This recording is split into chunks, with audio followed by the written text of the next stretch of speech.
ये स्टोरी है एक ओवरवेट प्रोफेसर के बारे में जिसका नाम है शर्मन क्लम। और ओवरवेट होने के साथ साथ ये बहुत ज्यादा अनाड़ी भी था और इसके सभी स्टूडेंट्स इस वजह से इसका मजाक बनाते थे। और अपने इस अनाड़ीपन की वजह से एक दफा ये बहुत बड़ी मुश्किल में भी फंस जाता है। वो ऐसे कि जब एक दिन ये कॉलेज आता है तो देखता है कि 5000 से ज्यादा हैमस्टर्स इधर उधर फैल रहे हैं। ये हैमस्टर्स दिखने में बिल्कुल रेड के जैसे होते हैं और ये अब इतने ज्यादा फैल चुके हैं कि ये लोगों की बैंड्स में, उनके सैंडविचेस में, यहाँ तक कि हर जगह पर फैले हुए हैं। और जब इन्वेस्टिगेट किया जाता है तो पता चलता है कि ये हैमस्टर्स इतने ज्यादा आजाद कैसे हुए। तो पता चलता है कि शर्मन को एक दिन पता नहीं चला था और उसके बड़े से बैली से एक बटन दब गया था और उस बटन के दबने की वजह से सभी हैमस्टर्स आजाद हो गए और अब पूरे कॉलेज में इधर उधर घूम रहे हैं। और अब जब कॉलेज में ये प्रॉब्लम चली रही थी तो शर्मन अपने फेवरेट हैमस्टर के पास जाता है। ये हैमस्टर ओवरवेट है, बिल्कुल उसके जैसा। शर्मन और उसकी टीम एक एक्सपेरिमेंट पर काम कर रहे हैं जिसमें ये जीन्स को दोबारा रिकंस्ट्रक्ट करेंगे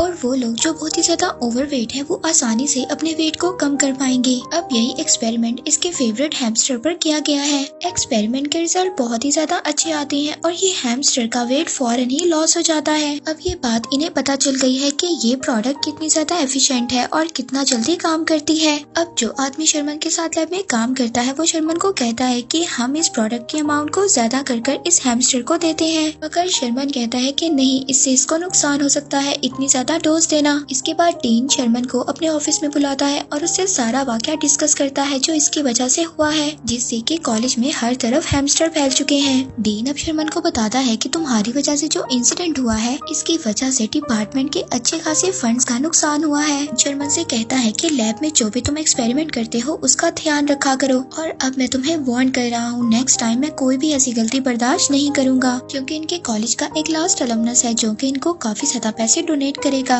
और ये नहीं चाहते कि वो अपने लास्ट अलमनस को किसी भी कीमत पर लूज करें। नेक्स्ट सीन में हमें शर्मन को दिखाया जाता है जो कि बोर्ड पर कुछ लिख रहा था और साथ ही साथ उसके बड़े पहले की वजह से जो वो लिख रहा था वो साथ साथ मिट भी रहा था और सभी स्टूडेंट्स उसको देखकर हंस रहे होते हैं। तभी उसी रूम में एक और टीचर आती हैं। ये केमिस्ट्री ग्रेजुएट हैं और शर्मन से आकर कहती हैं उन्हें शर्मन का काम बहुत ज्यादा अच्छा लगता है और वो हमेशा से शर्मन से मिलना चाहती थी। नेक्स्ट सीन में शर्मन अपनी सभी फैमिली मेंबर्स के साथ मिलकर डिनर करता है और इसकी फैमिली के सभी लोग इतने ज्यादा मोटे हैं, मगर इस बात से उनके फादर को बिल्कुल भी मसला नहीं है। वो कहते हैं कि ये उनका फख्र है इतना ज्यादा मोटा होना और उन्हें इस बात से कोई भी मसला नहीं है। शर्मन के फादर उससे कहते हैं कि तुम लाइफ में सब कुछ कर सकते हो मगर एक काम नहीं कर सकते, तुम अपने वेट को लूज करने का सोचना भी मत और तुम अपने वेट को लूज नहीं करोगे। साथ ही में उसके फादर की कुछ ऐसी हैबिट्स भी होती हैं जिस पर सब लोग हंस रहे होते हैं। उनकी फैमिली उन पर हंस रही होती है, लेकिन ये बात शर्मन को बिल्कुल भी पसंद नहीं है। ये बात जब शर्मन बाहर आता है तो उसकी मदर उससे कहती है कि तुम बहुत ज्यादा प्यारे हो,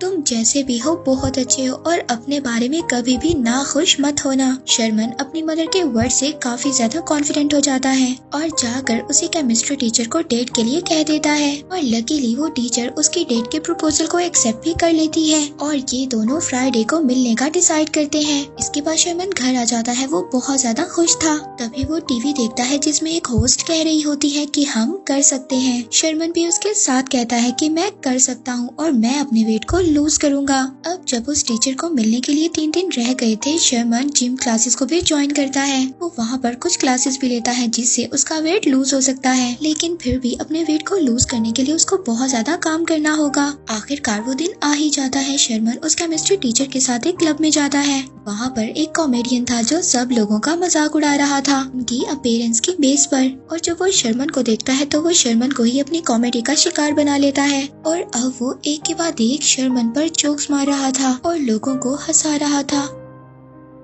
अब ये सब बातें सुनकर शर्मन इसकी बहुत ज्यादा परेशान हो जाता है। अब जब ये केमिस्ट्री टीचर के साथ वापस आता है तो केमिस्ट्री टीचर उसको कहती है कि तुम परेशान मत हो। शर्मन उसका थैंक्स करता है, लेकिन अब भी वो दिल से बहुत ज्यादा परेशान था।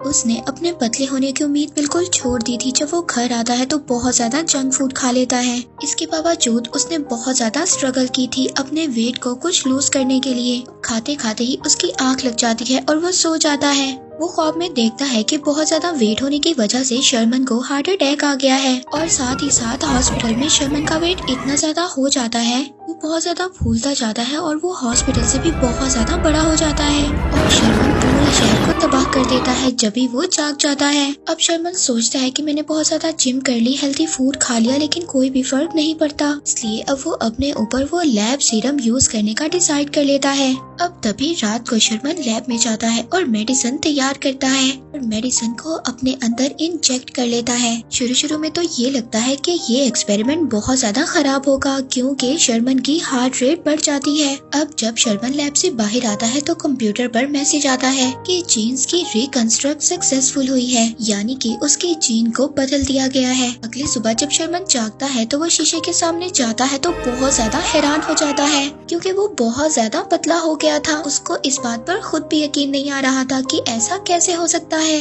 वो खुशी से रो रहा था। अब शर्मन खुश होकर बाहर चला जाता है और हर तरफ चिल्लाता रहता है, कहता है देखो मेरी तरफ मैं कितना ज्यादा पतला हो गया हूँ। पहले तो वो मॉल में जाता है, वहाँ पर डिफरेंट क्लॉथ्स पहनकर अपनी ही तारीफ करने लगता है, कहता है कि देखो मैं मॉडल की तरह दिखता हूँ। अब नेक्स्ट डे उसके पास वही केमिस्ट्री टीचर आती है, लेकिन वो शर्मन को पहचान नहीं पाती क्योंकि जाहिर है शर्मन ने इतनी जल्दी इतना ज्यादा वेट लूज कर लिया था। अब शर्मन भी ये नहीं चाहता था कि उसे बताए कि वो कौन है, वो ये नहीं चाहता था कि वो उसे एक ओल्ड पर्सन के तौर पर देखे। अब यहाँ पर वो उसे अभी बताता है और बताता है कि वो एक लैब असिस्टेंट है और साथ ही उसके साथ फ्लर्ट भी करता है। उसको क्लब में भी जाने का बोलता है, लेकिन केमिस्ट्री टीचर नहीं मानती क्योंकि अब ये बार बार कह रहा था तो केमिस्ट्री टीचर भी मान जाती है। अब ये यहाँ पर उससे बात कर ही रहा था तभी दोबारा से उसके हाथ फूलने लगते हैं और वो ये बात समझ आता है कि वो वापस से उस मोटे इंसान में ट्रांसफॉर्म होने वाला है। वो जल्दी से केमिस्ट्री टीचर को बाहर निकाल देता है ताकि वो उसे पहचान ना सके। अब फिर कुछ देर बाद यही टीचर जब शर्मन से मिलती है, क्योंकि अब शर्मन दोबारा से ओवरवेट हो चुका था पहले जैसा, तो यहाँ पर टीचर उसको बडी के बारे में बताती है और शर्मन उसे कहता है कि तुम जरूर उससे मिलो, वो बहुत ज्यादा अच्छा इंसान है।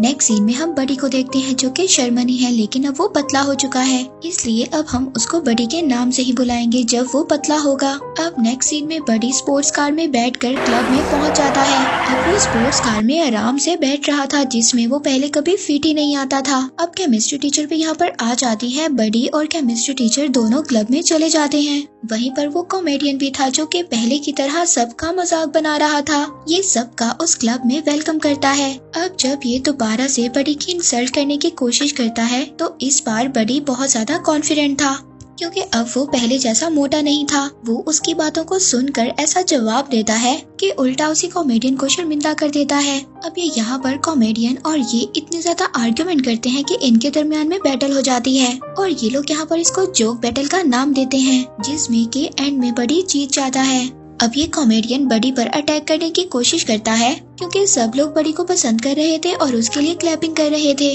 और यहाँ पर केमिस्ट्री टीचर भी बडी से बहुत ज्यादा इम्प्रेस हो जाती है। वो सोचती है कि कितना ज्यादा कॉन्फिडेंट है। अब ये दोनों यहाँ पर एंजॉय कर रहे होते हैं, बातें कर रहे होते हैं, तभी वो केमिस्ट्री टीचर देखती है कि बडी का लोअर लिप आहिस्ता आहिस्ता फूल रहा है और साथ ही में बडी के हाथ भी फूल रहे होते हैं। वो वहाँ पर टीचर से एक्सक्यूज कर चला जाता है कि शायद मुझे कोई एलर्जी इन्फेक्शन हो गया है।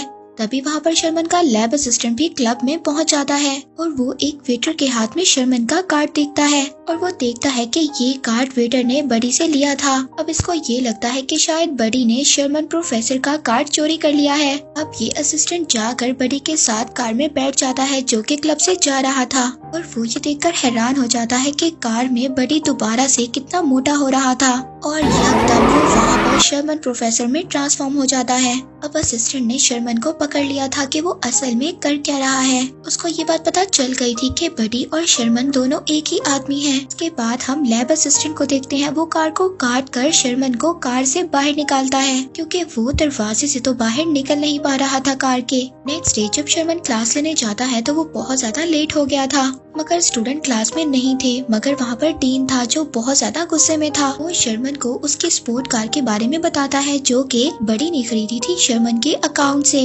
अब डीन उसको यहाँ पर माफ कर देता है क्योंकि उसने इस बार तो इतने ज्यादा पैसे खर्च कर लिए। अगर वो दोबारा करेगा तो डीन उसको इस जॉब से निकाल देगा और साथ ही साथ उसको कहता है कि अगर उसने दोबारा ऐसा किया तो वो उसको मार देगा। वो शर्मन को बताता है कि हमने एक मीटिंग रखी है अपने अलमनस के साथ। शर्मन से कहता है कि तुम्हें उन्हें स्पीच देनी होगी, उन्हें कन्विंस करना होगा ताकि वो तुम्हें इस वेट लॉस सीरम के लिए फंड दे। इसके बाद शर्मन उस केमिस्ट्री टीचर के पास जाता है और उससे पूछता है कि तुम्हारी डेट थी बडी के साथ कैसी रही। तो केमिस्ट्री टीचर उसको कहती है कि उसे कुछ भी समझ नहीं आ रही कि वो बडी को लाइक करती है या नहीं। उसका बिहेवियर कभी अजीब लगता है और कभी ठीक लगता है। तो शर्मन उसको कहता है ठीक है, आज रात तुम मेरी फैमिली के साथ डिनर क्यों नहीं करती। वो उसको इनवाइट करता है डिनर के लिए। अब केमिस्ट्री टीचर शर्मन की फैमिली के साथ डिनर करने के लिए रेडी हो जाती है और जब वो डिनर करने के लिए जाती है तो वो वहाँ पर काफी ज्यादा अनकंफर्टेबल फील करती है क्योंकि शर्मन की फैमिली वाले उससे बहुत ज्यादा अजीब तरह के क्वेश्चंस कर रहे होते हैं।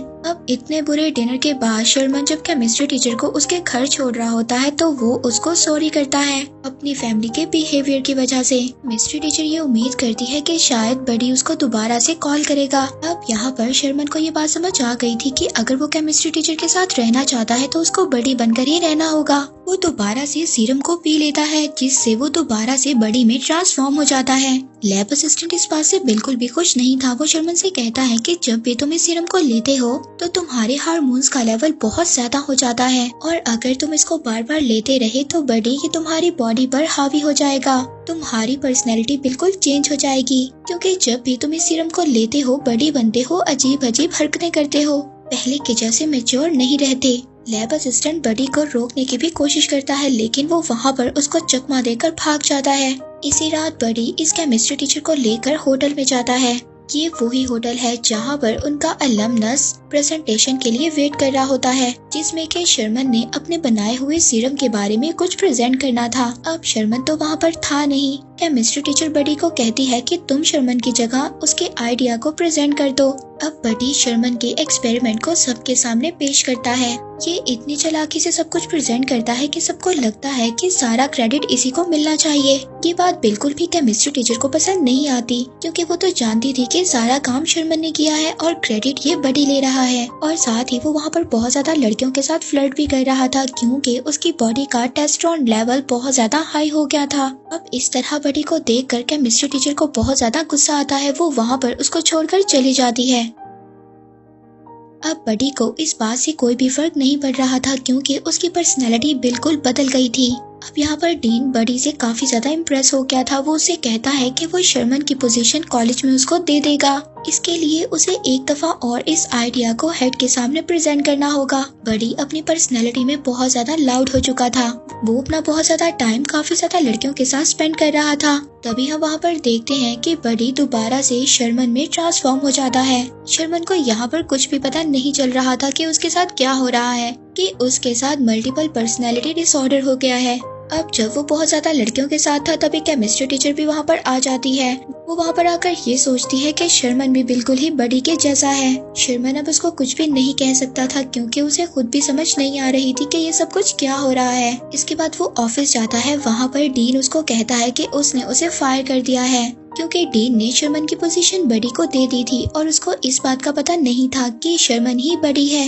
अब शर्मन वहाँ पर एक्सीडेंटली एक वीसीआर चलाता है जहाँ पर वो एक मैसेज देखता है जो बडी ने शर्मन के लिए छोड़ा था। बडी ने शर्मन के लिए ये कहा था कि तुम्हारी लाइफ बहुत ज्यादा बोरिंग है, तुम इस सीरम को लो और अपने आप को हमेशा के लिए बदल दो। बडी शर्मन को टोन कर रहा था लेकिन उसके टोन का कोई भी फायदा नहीं होता। शर्मन लैब में जाकर सारा सीरम गिरा देता है। अब वो उसे कभी भी नहीं लेगा। तभी शर्मन एक ड्रिंक से थोड़ा सा सिप लेता है लेकिन उसे ये बात पता नहीं थी कि बडी ने इस ड्रिंक में भी उस सीरम को मिला दिया है। अब शर्मन दोबारा से बडी में ट्रांसफॉर्म हो जाता है। दोबारा से बार में जाकर अजीब अजीब हरकतें करने लगता है। यहाँ पर लैब असिस्टेंट कंप्यूटर में एक वार्निंग मैसेज देखता है जिसमें वो देखता है कि बडी का टेस्टोस्टेरोन लेवल बहुत ज्यादा हाई हो चुका है और अब अगर उसने दोबारा ये सीरम लिया तो शर्मन हमेशा के लिए खत्म हो जाएगा और उसके अंदर हमेशा के लिए बडी की पर्सनैलिटी ही जिंदा रहेगी। यहाँ पर बडी को दिखाया जाता है जो कि बार में अपनी एंट्रेंस देता है। हर कोई इसकी तरफ देख रहा था। बडी अब अपने कंट्रोल में नहीं था। वो वहाँ पर सबके सामने अपने प्रेजेंटेशन देना शुरू कर देता है। सीरम का इतना ज्यादा पोटेंशियल देखकर ये सारे के सारे लोग बहुत ज्यादा हैरान हो गए थे। अब बडी जब उस सीरम का सेकेंड डोज लेने वाला होता है तो लैब असिस्टेंट वहाँ पर आ जाता है और उसको रोक लेता है, क्योंकि अब लैब असिस्टेंट ने बडी को सेकेंड डोज लेने नहीं दिया था। तो बडी के हाथ दोबारा से फूलने लगते हैं और साथ ही में उसकी बॉडी भी फूल रही होती है और वो दोबारा से शर्मन में ट्रांसफॉर्म हो जाता है। वहाँ पर सभी लोग मौजूद, वो केमिस्ट्री टीचर और शर्मन के पेरेंट्स भी बहुत ज्यादा शॉक में चले जाते हैं। शर्मन यहाँ पर सबको बताता है कि मैंने ये एक्सपेरिमेंट अपने ऊपर इसलिए किया था ताकि मैं उन लोगों की हेल्प कर सकूं जो बहुत ज्यादा मोटे हैं और उनको बहुत ज्यादा हेल्थ इश्यूज भी हैं। मगर अब मुझे ये बात पता चल गई है, ये एक्सपेरिमेंट इतना अच्छा तो नहीं है जितना हमने सोचा था। और एंड में हम लोगों ने यही रिजल्ट निकाला है कि हर इंसान को जैसा वो है वैसे ही एक्सेप्ट करना चाहिए और मुझे भी अपने आप को एक्सेप्ट करना चाहिए, ना कि मैं सीरम पर रिलाई करूं। मुझे खुद हार्ड वर्क करना चाहिए और मुझे अपनी बॉडी को हेल्थियर बनाना होगा जिम के यूज से और हेल्थियर डाइट से। अब शर्मन यहाँ पर बहुत ज्यादा परेशान था और वो इसी परेशानी में हॉल से बाहर जा रहा होता है, पर तभी केमिस्ट्री टीचर उसको रोक लेती है और कहती है कि मुझे तुम्हारी बॉडी से कोई भी लेना देना नहीं है, मुझे तो तुम्हारी इनर सोल पसंद है। लास्ट सीन में हम शर्मन और उस केमिस्ट्री टीचर को डांस करता हुआ भी देखते हैं। लास्ट सीन में हम उस हेड को भी देखते हैं जिन्होंने शर्मन के कॉलेज को डोनेशन देनी थी। वो डीन को बता रहे होते हैं कि वो शर्मन को डोनेशन जरूर देंगे क्योंकि शर्मन की स्पीच ने उनके दिल को छू लिया है और इसके बावजूद कि शर्मन का एक्सपेरिमेंट फेल हुआ है, मगर इस एक्सपेरिमेंट ने फिर भी ये प्रूव कर दिया है कि शर्मन एक ब्रिलियंट साइंटिस्ट है। और इसी के साथ ये मूवी एंड हो जाती है।